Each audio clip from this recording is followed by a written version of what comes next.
Hey everybody, it's Jason Blaha here, and once again it's time for the Q&A, so let's go ahead and knock this out. Alright, first question.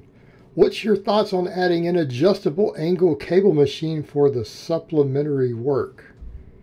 I think for most people for a home gym, it's not a good use of resources, right? And unless you have a lot of money or a lot of space, there's nothing magical or special about cables. They just give you a different angle. And to be fair, to be perfectly honest, I think investing that same time and money into dumbbells for most people would be a better use of resources. Right? Heavy adjustable dumbbells or a full dumbbell set brings way more to the table than cables do. Because keep in mind, you don't even always need single joint exercises, and that's something I think people forget. Okay, single joint exercises are something that's often done out of convenience, to sometimes shore up a weak area.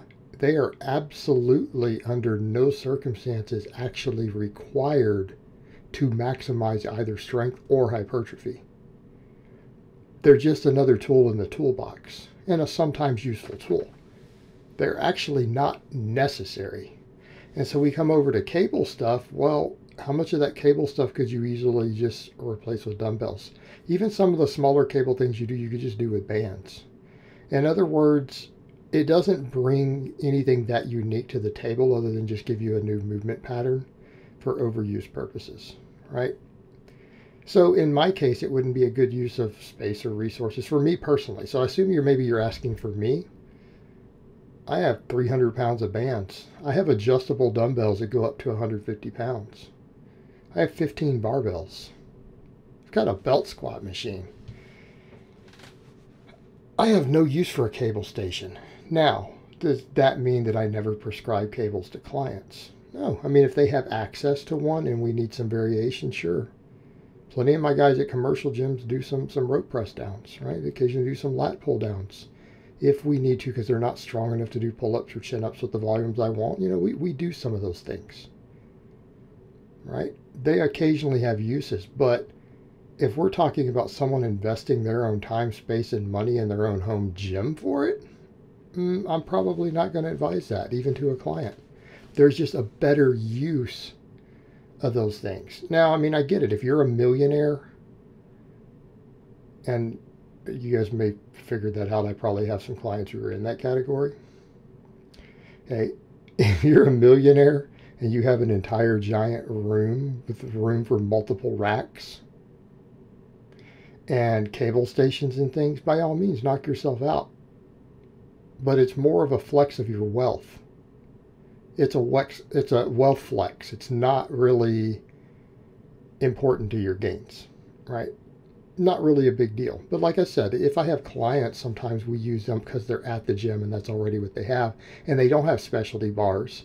They don't have specialty machines, right? They don't have some of the things I would like to have, and I'll use cables as a substitute.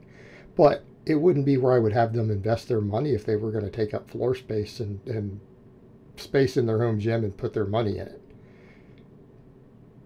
Again, just stating the truth there. All right, next question. What's the earliest age a child/teen can start weight training? I assume you want to wait because it will stunt their growth is BS. The answer to your question, we need to take the word teen out completely. If our goal is to optimize someone, in other words, we're not talking about just fun. Let's say that your goal is to turn this child into an athlete. Okay? Keeping in mind what they do in a lot of other countries, not America. The word teen shouldn't even be in the equation. What? Why would you wait that long? That's stupid. That's stupid. Do you wait till they're a teenager to get them to run? So what are we looking for? Tanner stage 4. What does that mean? The ability to control an eccentric. Can they control themselves eccentrically? Okay. In other words, you have to watch the child. Can they sit down onto a chair or onto a box without flopping? Can they control their body eccentrically? Okay, that's the sign you're looking for. Now, what age does that occur? Well, it varies. I can't give you an exact age.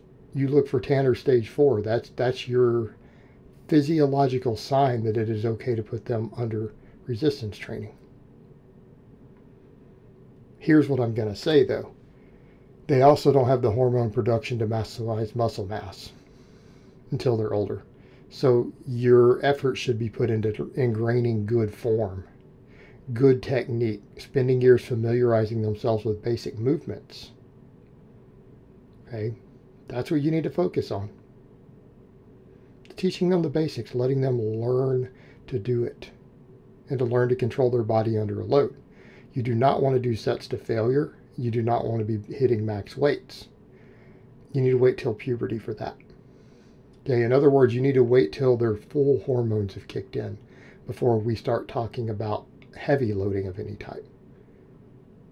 Right? But what do I mean by light loading? They could do some 5 and 6 rep squats with a weight that is they could probably do as a 10 or a 12 rep max. That would be perfectly fine. Work technique. They will gain muscle and bone density and movement patterns and everything from it. As far as heavy loading goes, though, you can't heavy load until they perfect form. So if you're waiting till they're at an optimal growth phase up in their teens to learn the form, well, you're now behind the curve.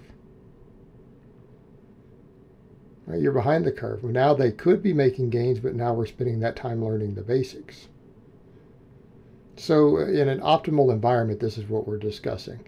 Now, in a more realistic environment, when they're ready and old enough and decide, hey, this will be fun because mom and dad like to lift and I want to lift.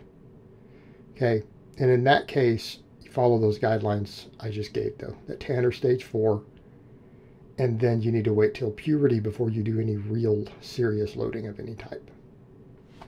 All right, next question. Can an early intermediate make gains on twice a week conjugate? Yeah, they could. Is it going to be optimal? No. Not going to be anywhere near optimal. But then again, you're not going to be optimal training twice a week. Keeping in mind minimum intra-session volumes, when you say twice a week conjugate, I hope you don't mean, oh, I'm going to do full body conjugate twice a week. No, that means you spread your 4 workouts over instead of 1 week over 2 weeks. Meaning week 1, a max effort lower and a max effort upper. Week 2, a dynamic effort lower and a dynamic effort upper. And then repeat the process. You could do that. Could they make gains, right? You're coming back over to the point. Can they make gains doing this? Yes. Is it going to be even remotely close to ideal or maximum gains? No, probably not. Probably not. So here's the question we come over to. Why are you trying to do this? What was it you're seeking? If it's just total training time or whatever, get your butt to the gym. If you've got a recovery or a lifestyle issue or a time issue, get in and get your 4 workouts and make them shorter. Do 2 supplemental exercises and go home. All right, do your max work or your speed work and do 2 lifts and leave. What does that mean? I don't know, you can do some close grip benching or dips and some rows or pull-ups and go home on upper day. All right, lower days. Hit your max and your dynamic, do some good mornings, and maybe some leg press or something, or some belt squats, and get out of the gym. That would probably be better. Okay, than spreading it out and only training twice a week. Just my opinion. All right, guys, but that's really all I have to say on that today. I hope it's been informative, and I will talk to you guys next time in part 2.